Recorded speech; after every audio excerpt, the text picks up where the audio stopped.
Oops.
Hey,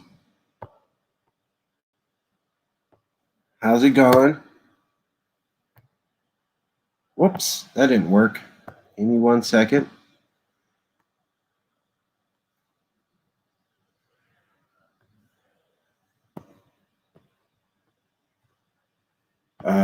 Sorry. 1 second, trying to figure this all out. Okay, why is that not working? Hey, what up? Hey, sorry, I'm 1 minute late there. I was listening in on candidate Marinelli on Twitter Space. I guess you can like do kind of a live podcast, broadcast type thing on Twitter now. So Really? yeah, so that's what he's actually currently doing. And one of the things that just literally like 2 minutes, 3 minutes ago got announced by candidate Marinelli, who's part of the Cal Exit Congress. It has now officially been announced. Cal Exit coin is coming.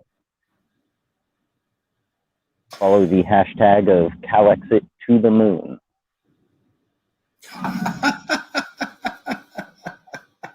Awesome.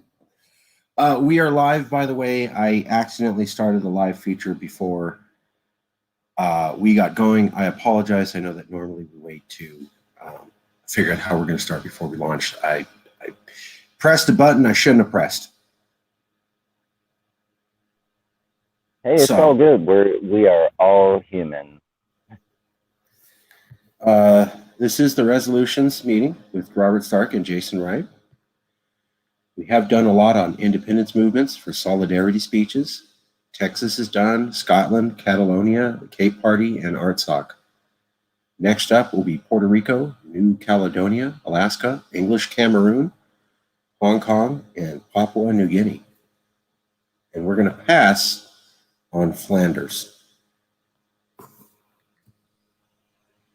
Yes, I'm glad that has already been decided. I was doing a little bit of extra research into it after what we discussed at last week's committee meeting, and yeah, we're gonna take a hard pass from saying anything for or against. So this was an idea this might that be the last time we talk about it ever, right? Yes. Yeah, it just looks bad. So for right now, we're passing on Flanders. Robert Stark, Jason Wright, does this appear to be correct? Yes, I agree with it. Which I think we already decided, but I couldn't find it in the notes. Who should go next? We're close to being done. I'd like to knock these out, and I'm going to try to set a personal goal of this week for drafting speeches for all of the remaining ones and getting it to you two guys. So hopefully we can present it on Sunday. And then next week we can just start punching out the rest of them. So we have Puerto Rico, New Caledonia, Alaska, English Cameroon, Hong Kong, and Papua New Guinea. What about Hawaii? That's a good point.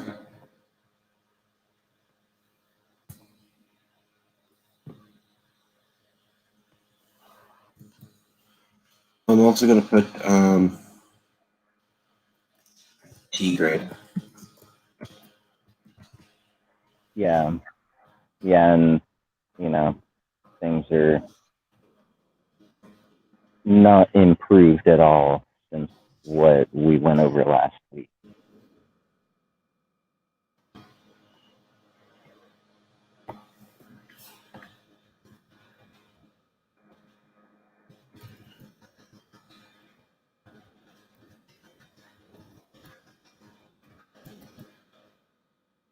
Oops. Okay, what just happened?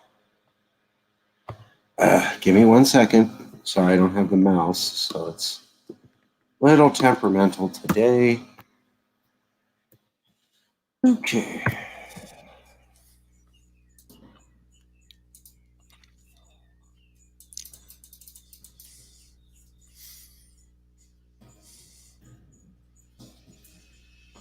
One second. Almost there.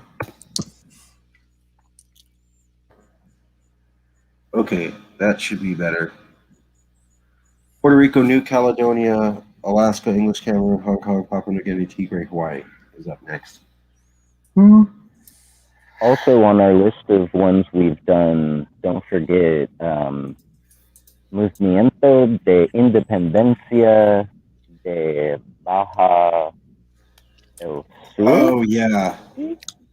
Baja Yeah, Sur, California. that is going to Viva be todos Californios. right. That's done. I will need to find that video. Good point.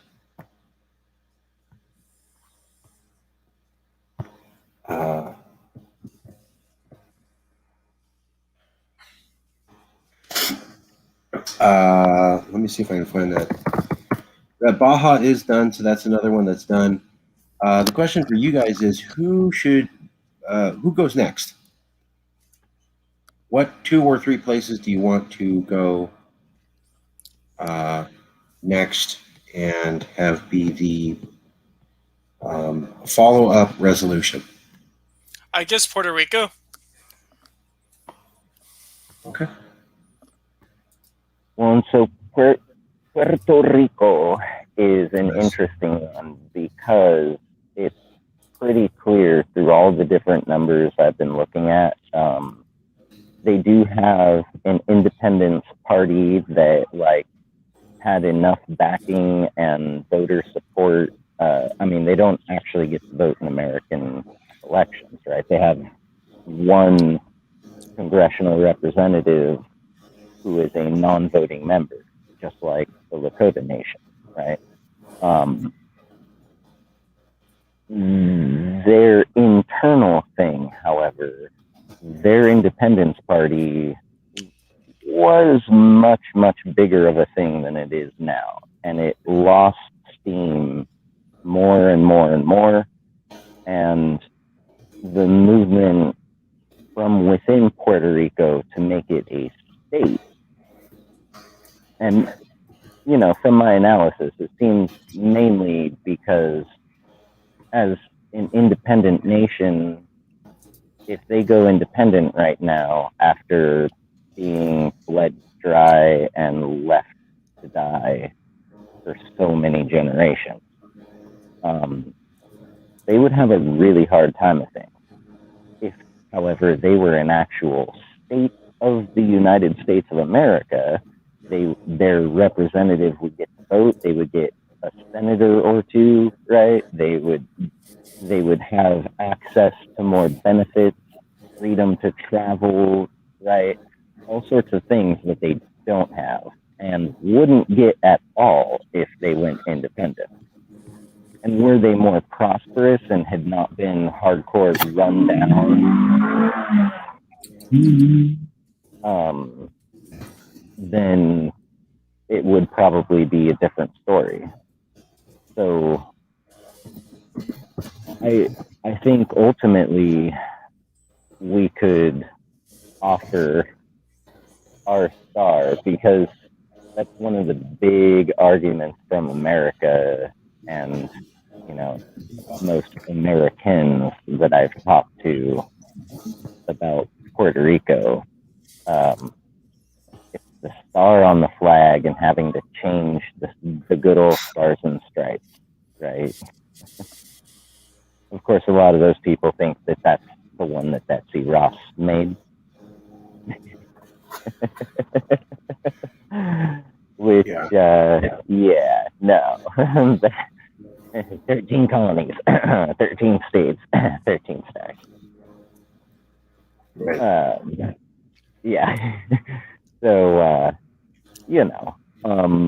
be that as it may, if that's the real holdup, and if California were to leave, I mean, hey, if California were to leave, they would have to change the 50. I mean, it's been changed like a dozen times since America started, but I guess 50 is a nice round number or something. Did it go from 48 to 50, or was it briefly 49? I think a lot Hawaii and Arizona were added in the 50s. So when we have the flag now for the United States, I think it was from 1960.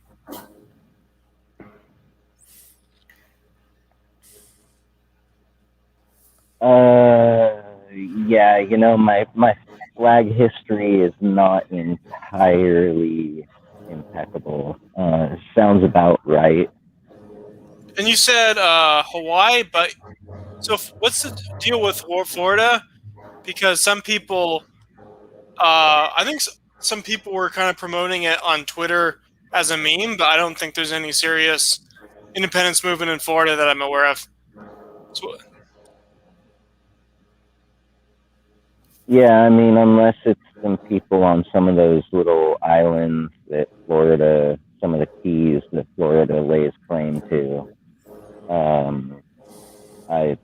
I've never heard it, and yeah, like I've heard a couple of joke things. Of, there's a point where an island becomes like visible above the surface because the tides go down or something, and people like to throw parties out there. You go by boat. It only lasts as long as the tide is out, something like that.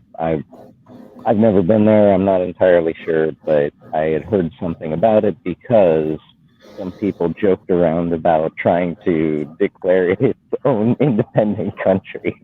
It was like, but it slips back below water when the tide. No. You're talking about the conch. It's called the Conch Republic. It's more of a joke than anything else. that's the one, yeah. Okay, yeah. Thank you. You're familiar with it. Yeah, it's yeah. That's not a real. It is funny. Yeah. So you guys want to work on one? Who comes next? So I think Puerto Rico could be the next one, and we could do it a little differently, where we kind of state our grievances and state our appraisal of their situation. And I'm sorry, appraisal. I said appraisal. It's gonna be okay. Yeah, it's been a long couple of few days. Lots going on international, but Oh yeah, so I don't know. Are we our in the meeting now, grievances with the U.S. and We are in the meeting. It is live. Our We can start. awareness. Oh yeah, there is. Oh yeah. I don't know if it's relevant to these resolutions, but there's civil unrest all over the world. Cuba, Haiti, and South Africa. Those three places seem to be. I think maybe Lebanon too, but it does seem like the past few days there's been really bad civil unrest popping up all over the world. We can do whatever you guys want for this hour. Would you like to just cover?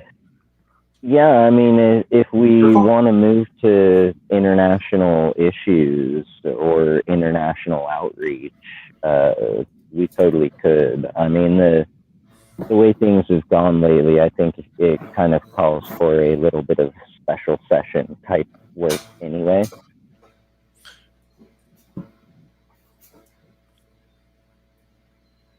Yeah, sure. Yeah, that's fine.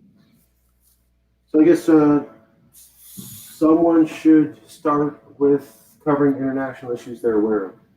We'll just go from there. Yeah, then we can. I think let's get to the resolution with Puerto Rico, but we can, even if it's not a resolution, I think it's worth discussing what's going on around the world because it's multiple nations throughout the world. It's not just there's like Cuba. There's what's going on in Cuba. There's Haiti. There's and really bad civil unrest in South Africa today and yesterday. So all over the world, but I don't know. Yeah, I don't know if that's really part of a resolution, but it's worth discussing and the implications of that. Yeah, well, and so if I may, as the chair of the international outreach, here's how I come at it, and I'll use this first topic as the example. So, Lebanon, you mentioned Lebanon. The situation over there has a lot to do with coronavirus shutdown of world shipping and trading, as well as, like from a world war scene, literally all around them. And there's, there, with droughts and global warming, their economic output was never really like, they're not a California of the world. They do produce things. However, with global warming and droughts, crops have been suffering. So there's less food there. People have been suffering. So much so that animals are suffering. So, it's the domino effect. Now, the thing that most people think of is a linear, domino effect. But really, this is a circle of dominoes. And it comes all the way back around until something drives a wedge in there and stops the cycle. So this is where I come to its pertinence to us in California. Being one of the largest agricultural entities of the world. Not only that, we are the largest. Like, you can look at the, state and national figures for agricultural production. We are the largest agricultural entity anywhere in the United States of America, unless you start combining multiple states together. So, if we were independent, we could, I know and have known plenty of Lebanese folks and Lebanese Americans, Lebanese Californians, right? And America likes to turn a blind eye to like Armenia, Artsakh, Lebanon, Jordan, Palestine. It's only certain vested interests get certain amounts of attention based on the interest or, the potential. In independent California, though, might just do something radical and say, have a whole bunch of Californians learn about the state over there, the state of things, and go, oh, they need food, like dire need of food. People are starving to death. Well, let's put together some shipments. We've got a fairly big economy. We can go ahead. Does seem, sorry to interrupt, but it does seem like with Cuba and Haiti, that impacts the U.S.'s immediately geopolitical influence. So that's obviously in the news. But I guess the one, I think, Lebanon, it's not really been covered in the major news, mostly like in foreign language news, and then the conflict. What's going on right now in the Natal region of South Africa? Not so much. But does Cuba? It seems like Cuba is very important to the U.S. geopolitics. So that is like, that's probably like one of the top stories in news right now. And there are protests, like there are major protests going on in Florida right now. Well, yeah, and so the whole thing I was leading to with Lebanon was just an example of how to look at it, right? How does this pertain to California and in independent California? Well, most likely us Californians with our bleeding hearts and vast agricultural output would probably send some food aid to varying people who need it during these really, really tough times all over the world. Not based on, oh, are you willing to finally give up communism so we can absorb your island there out in the Caribbean? Or are you willing to, bow down to America as the world's superpower and listen to us and give us control of this sea and let us, put all of our aircraft carriers around, Hong Kong and whatnot. It's not based on that. It's based on need and compassion and mercy and really doing the right thing by humanity.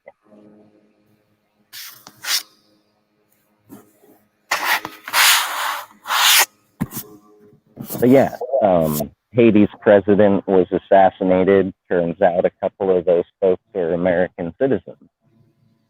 Also turns out the plan to do the whole thing may have actually originated up here in the United States of America. Shocking. The president of South Africa, former president of South Africa, gets charged for contempt of court.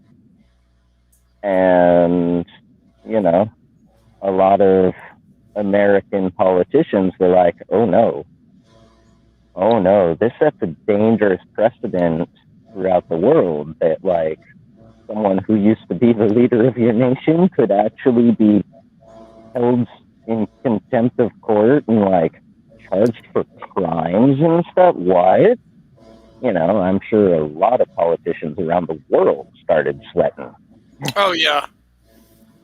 I heard Sagar and Jetty on Breaking Point said something about, well, yeah, if I was a politician, I wouldn't want that precedent to be set. That would be dangerous for the likes of me. And,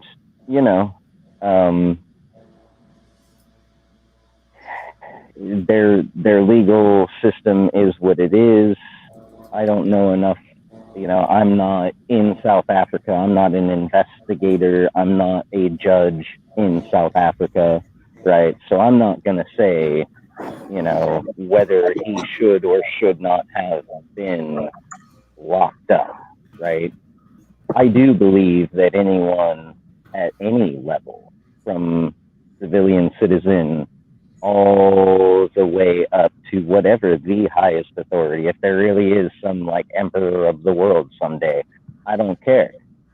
The lowest on the totem pole all the way to the highest should be able to be held accountable if they commit crimes. And anyone in leadership who does falter should own up to it and accept responsibility.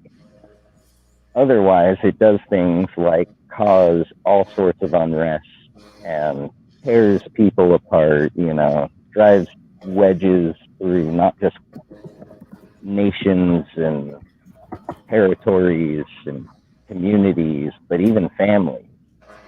You could very well find, half of the people at the dinner table are sitting on one side of the fence and the other half is sitting on the other side of the fence. And, this is just one of those cases, right? We've had cases like this come up recently in America that are so divisive. Even around the dining table, you might find, people lunging at each other and clawing eyes and stuff.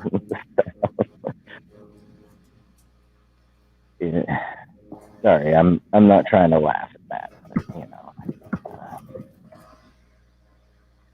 It's a funny image, but really, what it comes down to is So not should funny. we consider are you saying we should consider resolutions for these crises abroad?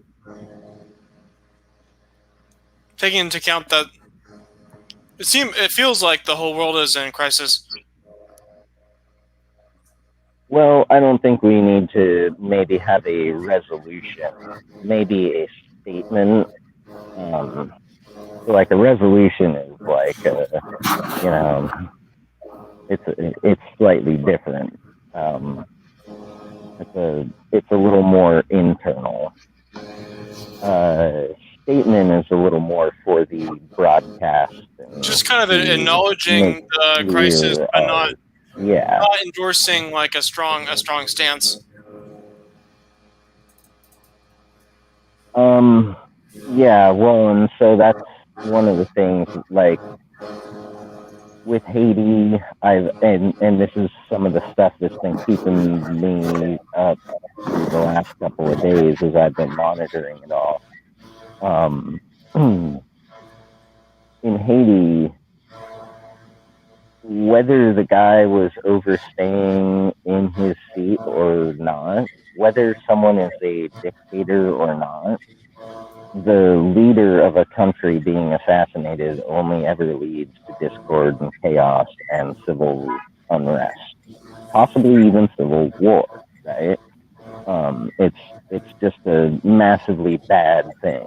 If someone is a criminal, you arrest them, you bring them in, you charge them for their crimes, right? But you don't assassinate them, and not if you really want change. What we could say about it is that we find it saddening and disturbing, the events that took place on that night. Our hearts are with the people of Haiti through these turbulent times.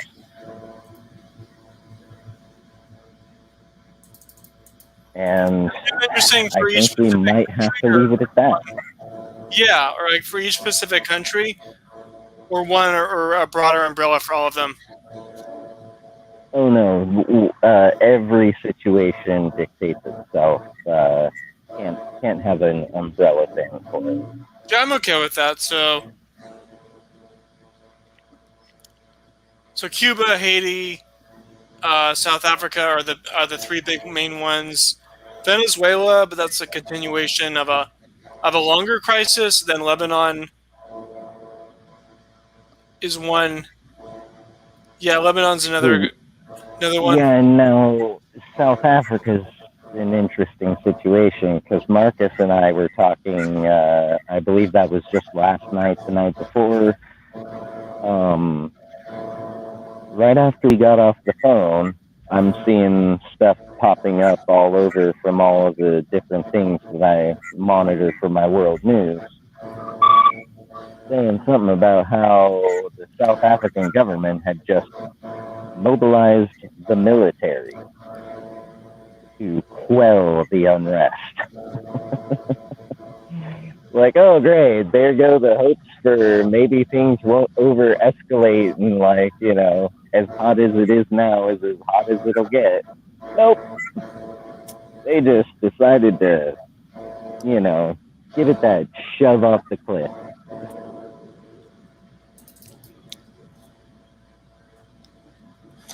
Can I share some information with the team?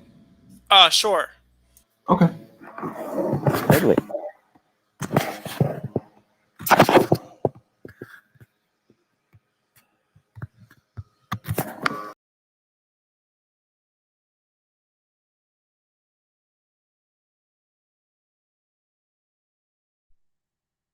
Ooh, I think you'll probably be back in just 1 second. Bear with us, folks. That's a little technical difficulty, I think.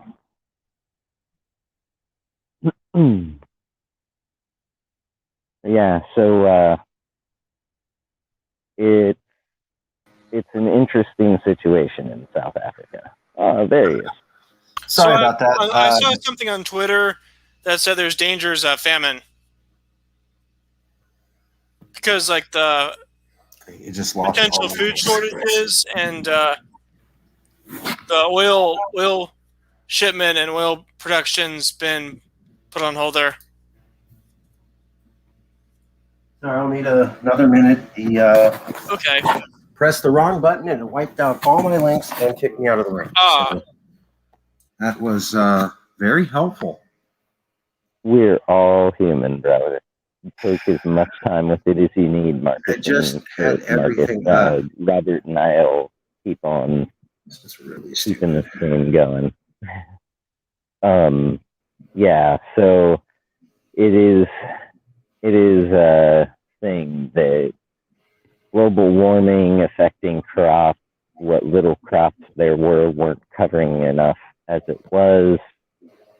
California is one of the largest agricultural entities in the entire world, and we may not be able to single-handedly solve world hunger, but we could at least be putting a serious dent in it if we didn't have the United States just draining us and preventing us from sending to certain places we really, really, really need it.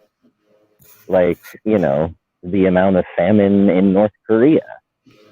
It's not really a popular stance to take, but, my heart is with the people, the citizens in North Korea who are starving to death because their, person who runs the whole ultimate show being, the person in charge of everything decided that he's going to take the entire national food source and put it under his direct command and control in Pyongyang. And so, yeah, everyone gets to starve. So, like, be that as it may, be he who he is. Sending, dropping in crates with food, right? So that people don't just end up starving to death. I mean, I've gone days without food. I've never starved to death, thank goodness. But there were times where I've been close. And let me tell you, it is not a fun feeling. It is not a pretty thing. And I can only imagine that it's probably on the top 10 worst ways to go, in my personal opinion. Well, I really think about the world food shortage and how much food we produce here that doesn't make it out to the world where they need it, right? And it doesn't because of the United States saying, no, you can't send it here, and you have to charge this much or that much, and we're also going to charge this extra price, which means you're either doing it at a great loss or you're going to, and don't forget, California's the donor state. They're going to bleed us dry no matter what. So doing anything at a loss is not really possible.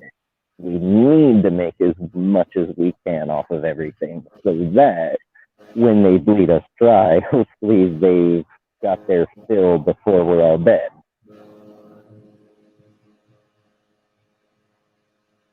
Yeah.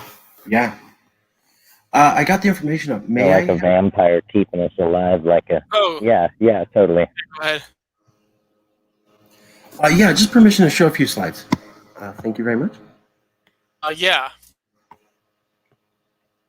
Okay, so the first one is in 2019, they're talking about Mexico being a failed state. Around 2015, 2016, the CIA of America questioned whether Mexico was going to be a failed state because it seemed to be ran by narco-terrorists. Brazil, around 2017, was also called to be a failing democracy. In 2015, they were asking about if Brazil's a failed state. Here's South Africa, 2020. Also, you can go back to 2019, 2018. They were talking about South Africa being a failed state. Here's an article of the countries that prosecute former leaders. Well, who's doing that recently? South Africa, Brazil, Mexico. Oh, and Argentina, also a failed democracy. So when we talk about countries that prosecute foreign leaders, they seem to do that after world experts say, wow, it looks like you're becoming a failed country. Just saying. Interesting pattern. So yeah, so my read on this pattern, and correct me if I'm like totally like seeing this the wrong way, but it kind of looks like someone is in power somewhere and they do such a horrible job that world political and strategic analysis says, oh, that ship is sinking. Abandon. Get in the lifeboats now. And then after that person gets out of office, the people try to hold that person accountable for having tanked the ship, scuttled the ship beneath everyone. Is this kind of accurate? That's half the story. So that is the story that the nations will tell themselves. But the rest of the planet looking at them says, you guys were already failing. That's what allowed that horrible leader to get in power in the first place. And now you're just trying to ham-fistedly fix it with unsophisticated tools like, let's just punish the guy who was in charge before.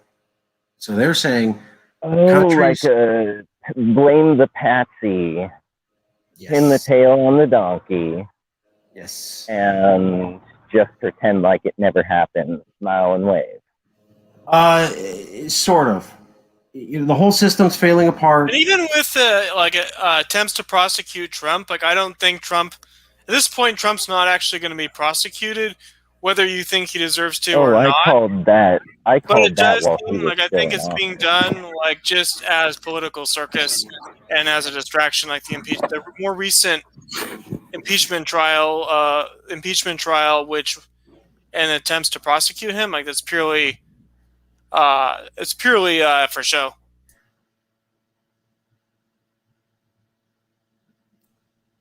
Yeah, just saying. Exactly.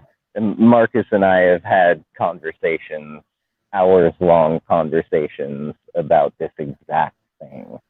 And yes, exactly. It's all just a song and dance to keep people occupied. And when you look at legislative things that are and are not happening, now,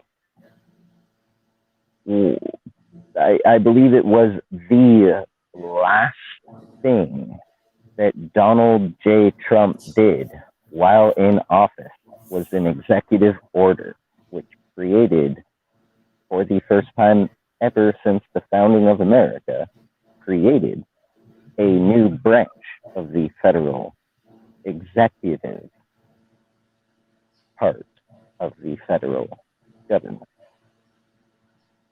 And this is the office of the former President of the United States of America.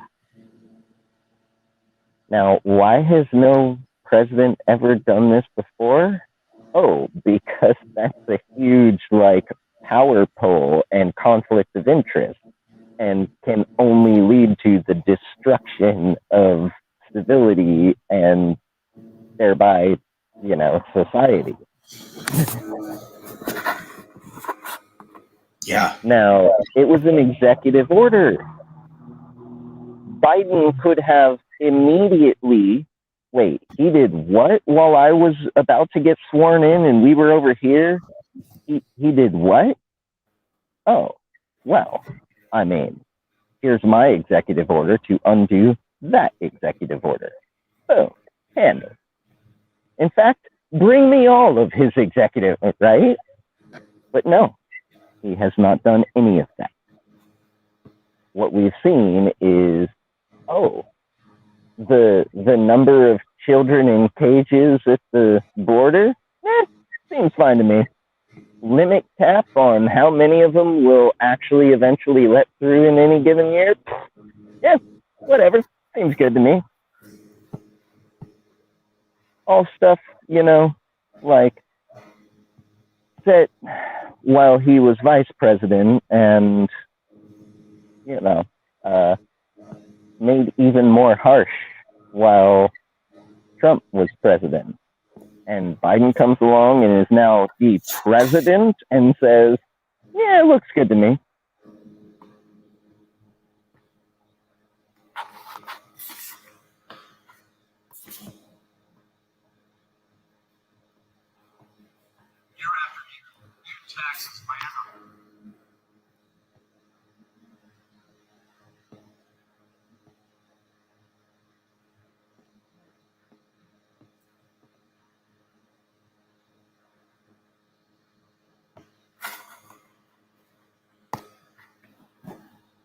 I was And just no showing. one talks Yeah. about it.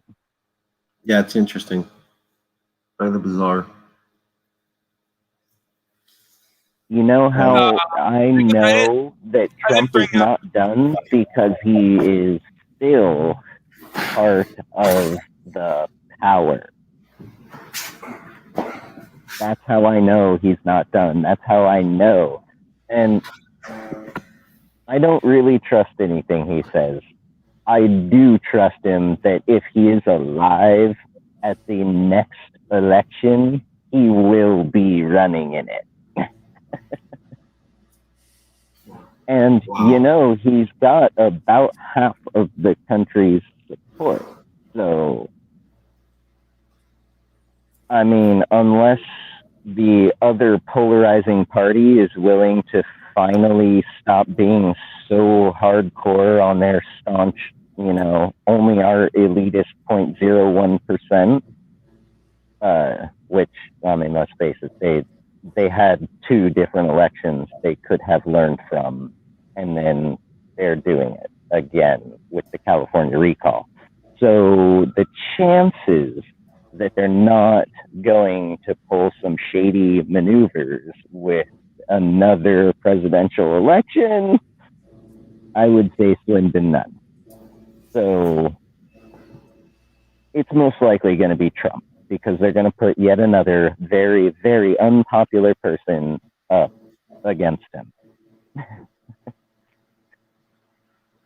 And he's already got about 50% of the voting. Yeah, I mean, I don't know if Trump, even though Trump has a low, his approval rating has declined. Like, if it's someone like Kamala Harris, like, she's also a really polarizing figure, and she has pretty low approval rating. So if it's like Trump versus Kamala, you have like 2 figures who are polarizing and not well liked by a pretty large portion. Yeah. And yeah, I see what you're saying, Jason, too.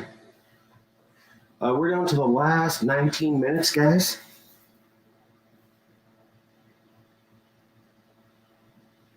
Is there other issues in the news you guys want to cover? Just to make sure that we document them and get them out there. I'd like to throw it out there in case anyone with any connections around the world to any wildlife rescue is ever going to come by this.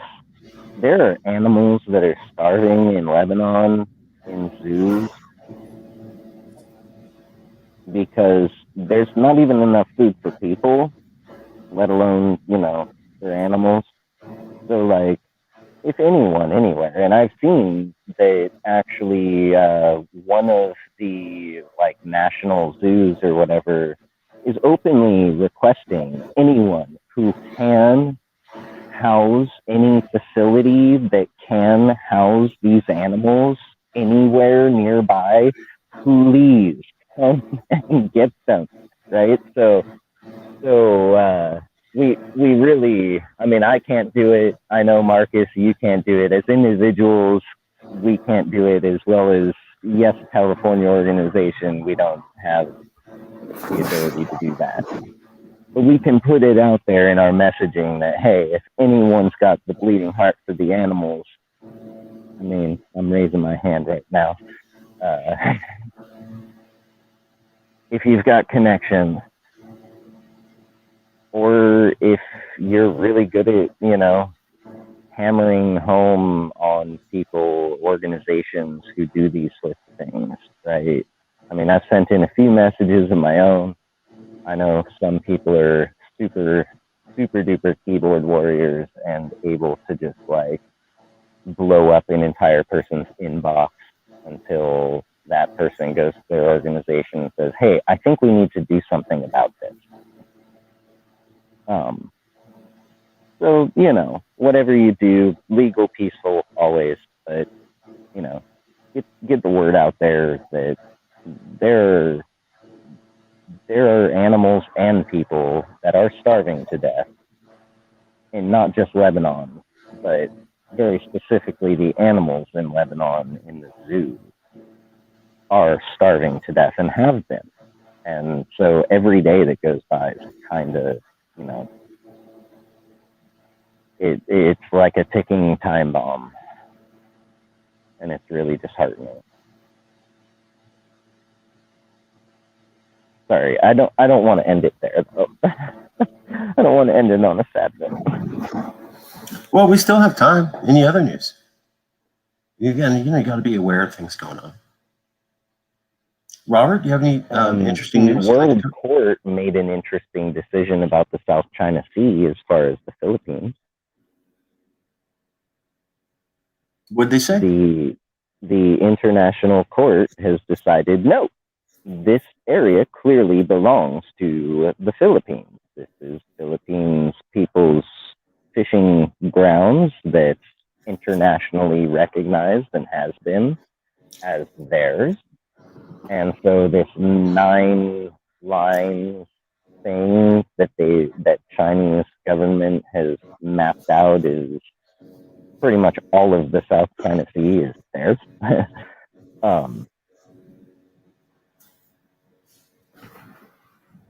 Yeah, it's kind of null and void by the international court eyes. However, there is the fact that China has always been very open about, no, through the international court, we don't recognize it. We don't recognize your authority. You have no power here, Jedi. Along with America and Russia. Well, yeah. Yes. So that's what I was going to try to casually get to, but since you just cracked that egg and dropped it on into the omelet, yes. There are very few countries in the world who do not recognize the authority of the UN and the international court system. And the US and Russia and China are pretty much the big ones. But, you know, another notable one that, you know, when you're comparing, another notable one is North Korea. Yeah, I went there with it because it's true. It's a hard fact and it needs to be heard. Let it sink in.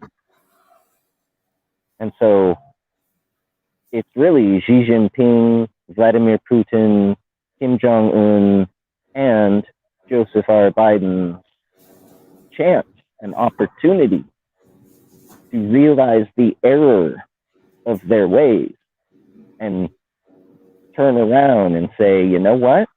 Hey, I understand, and now I am admitting my fault and going to work to do better. It's an opportunity if you let it be. Hey, Jason. We got a few more minutes. I wanted to see if Robert had any news items he wanted to cover.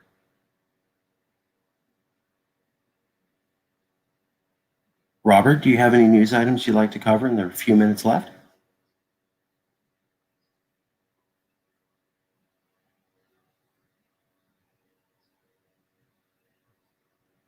Robert? Okay, I guess not. Jason, what else is going on in the international world?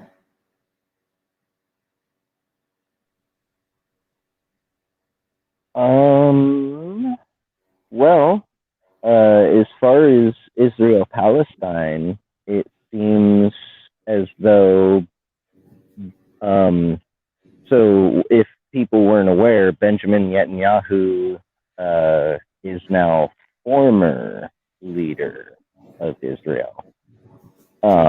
He is no longer the current. There is a new person in town, and they seem to be, I guess I could cautiously say, a little more even keeled. So things seem to have quieted down. Whether Palestine gets to rebuild, there was a lot of infrastructure that was damaged, sewers and water lines and whatnot, which means lots of equipment and materials need to be sent because they obviously don't produce that there, nor do they just have it on hand. But again, this new person seems so far, and I will cautiously say, seems to be more even keeled. So my hopeful thinking is that maybe this is the time of the beginning of the peace in the Middle East process, which would be nice to see. Let me put that one in there loud and clear too. It would be nice to see. It almost happened before. It would have been really nice back then.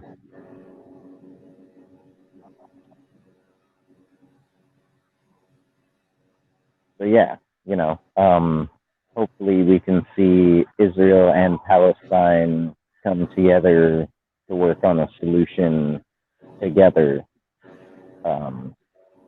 towards a future, that they determine together for themselves, right? And I think it's noteworthy, to say that all of the chaos happening in all of these places, America has run secret operations and propped up governments here and there. Yeah. With them all failing, I believe that, if I may, Robert, 1 second. Were U.S. citizens. 2 of them, yes. But with all of that happening, I feel that it's pertinent to also stress that I believe that the Israel and Palestine and Israel solution should really be something that they decide together, the 2 entities and their people together decide for themselves, for their future, right? Whether it's together or separate, that's totally up to them. And I think no foreign nation should, you can provide a platform for them to meet, but don't tell them what they can and can't say in that platform, or who they have to swear their allegiance to at that platform, right? You let them decide. And I think it's very clear that that's what needs to happen in order for things to work, if it gets to that point, because everything we've been seeing this last week with everything America touches fails, right? And it's not just America. Like, I think any of the big nations with the vested interests and whatnot, just keep out of it. Keep your hands out. Don't try and pump money into things, into cracks and places. Just don't do it.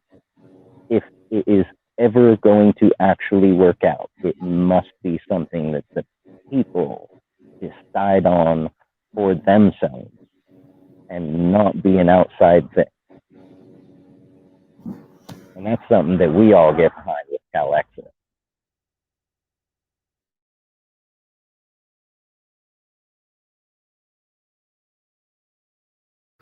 Great point. Robert, what were you going to say, sir? No, I didn't have anything. I didn't really have anything extra to add, but I will say, like with the Civil Liberties Initiative, that's sort of been on hold. But I'll just. I've been busy. I was busy the last week, but this upcoming week, I'll work on that some more, and I'll submit an update on that. But I guess it looks like we don't really have time to go over that. But that should be priority at our next meeting. I mean, if you have some, I can hang out another 10 minutes, but then I got to go. I mean, if you have some updates on that resolution, let's definitely cover I don't that. really have any. I don't really have any updates. I'll just work on it and submit what I have for the next meeting. So for the next 10 minutes, should we go over the Puerto Rico resolution? Sure. Using, like, I guess the starting point is like the template we've already been using. Sure, for 10 minutes. We can do that. 1 second. Boy, this thing is a little bit difficult to use without a mouse. So let me figure out why it keeps collapsing pages. Okay, and share screen. Yeah, Puerto Rico, as far as similarities, Puerto Rico's definitely bled dry over and over again, as well as being subjugated to not being able to have their individual cultural expression. I mean, their flag was outlawed. It was legally banned. There was a law about it. So, you know, we definitely have some similarity, and we could go strong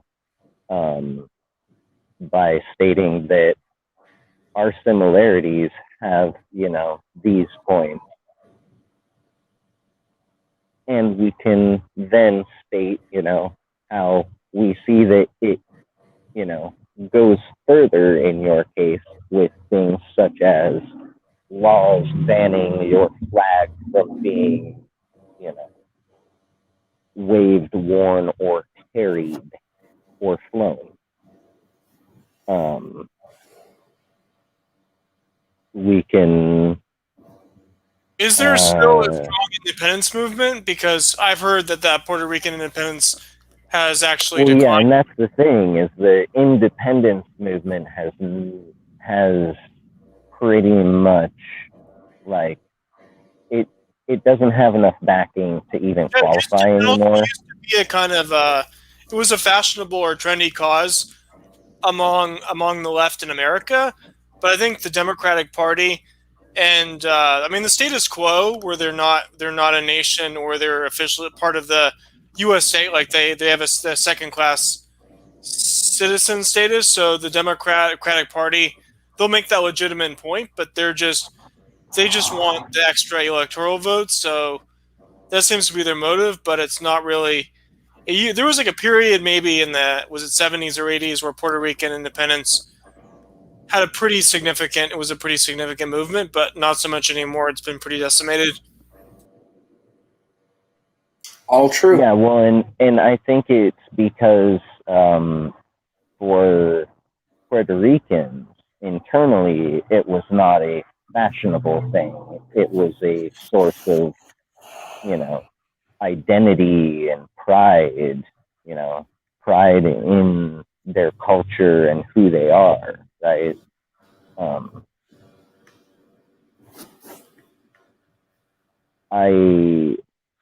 I do see that economically, at that point, they were much better off than they are now. And that's saying something.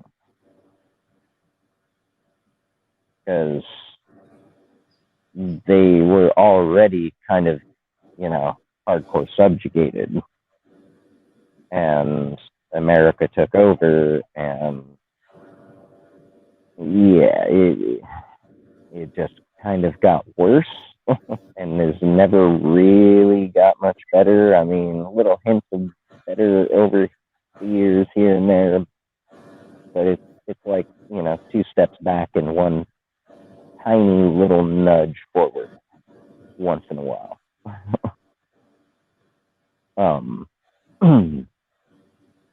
So it seems to me, through my political analysis of it, it seems really that the drop for support of independence is due to their economic situation.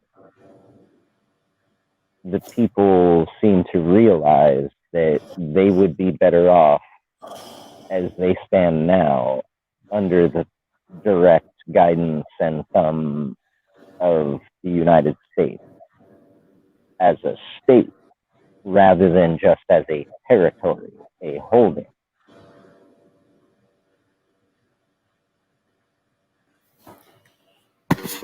These are all great points. I will just point out that what's a good way to say this? We got to fill out this format.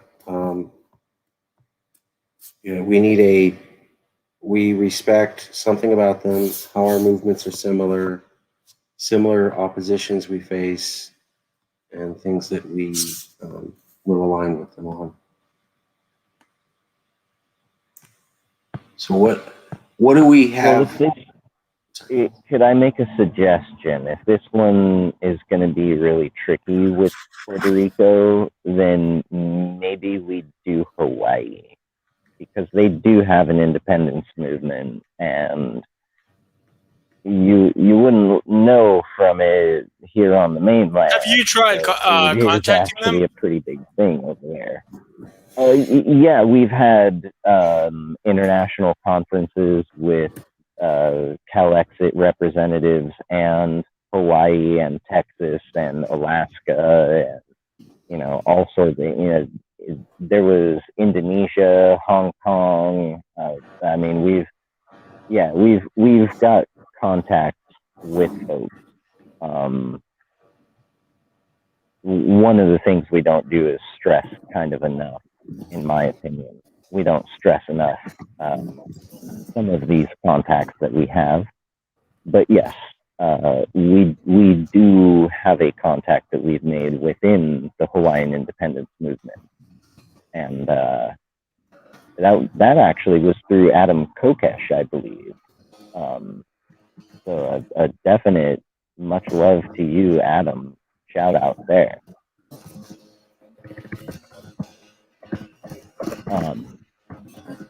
So I'm wondering, maybe we should reach out to their independence movement and see if one of them can join us on one of these Tuesdays, either next Tuesday or the Tuesday after, to go over a lot of this stuff. You know, maybe we can reach out to them, let them know, hey, this is what we're working on and what we're doing and what we're interested in putting together. Would you come and help to educate our committee on all of the fine points so that we can put something well educated together?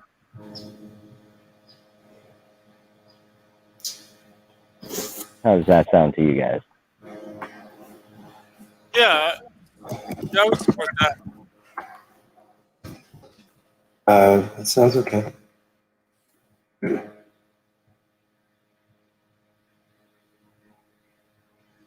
Okay. Well, as the chair of international outreach, I can do that. I'll take that task on and reach out. See about setting up a time when they can join us. I will start drafting a Hawaii resolution based upon some of the information we have in the movement about the similarities of our movements. So yeah, they were annexed. I mean, their situation and our situation are actually kind of twinsy.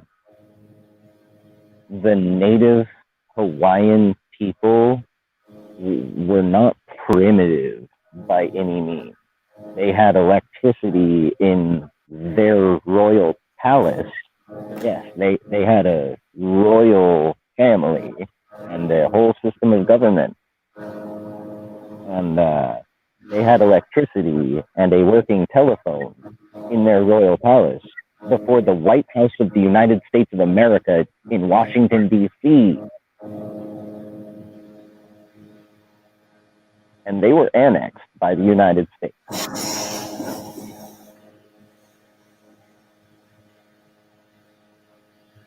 So yeah, there's still some hot blood that runs deep with them to this day, just like here in Cali. But also, there are a lot of similarities of, an advanced kind of way of governance that wasn't really impeding on people. It was more encouraging everyone to learn and grow and, kind of like the ideals of all of the political stuff without all of the polarizing political party stuff that goes with it, the stigmas and attachments and, capitalist venture attitudes, right? I'm not saying venture capital itself is a bad thing, just saying when it hits politics, that's when it's a bad thing.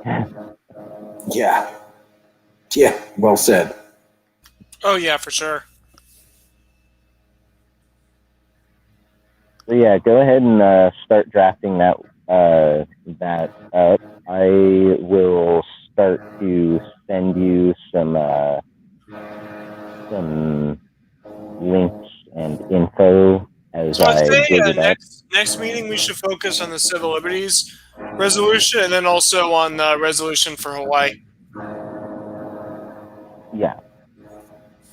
Yeah, and I'll get to work on seeing when we might be able to get representatives from the Hawaiian independence movement to come and join us.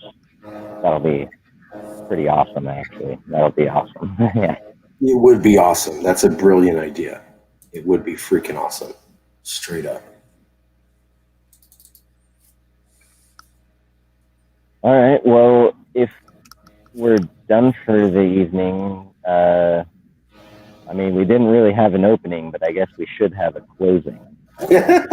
Okay. We'll go to commercial, and who wants to do the closing? Yeah, I can do the closing. Okay. All right. I will go to commercial, and then Robert, you do the closing. Jason, is that cool, sir? I would say the other way around. Robert do the closing, then Marcus immediately cut to the little intro outro part. Right. And that'll be that. That'll be that. Because we missed the intro, you're going to redo the intro. Well, there was no real intro, but it's the little audio video. Oh, right. Yes, California thing. That's fine. So yeah, go ahead and lead us out, and then Marcus will hit that, and the stream will be done. And to everyone watching and listening, thank you for joining. Stay safe. This is the Joint Resolutions Committee. I'm Robert Stark and was joined with Jason Wright. We just covered issues with foreign affairs. A lot of the crisis is going on around the world, and we introduced some of the initiatives, resolutions for next week. So next week we're going to focus on why primarily and the civil liberties resolution. I, Robert Stark, officially close this meeting at 8:11 p.m. The 13th of July.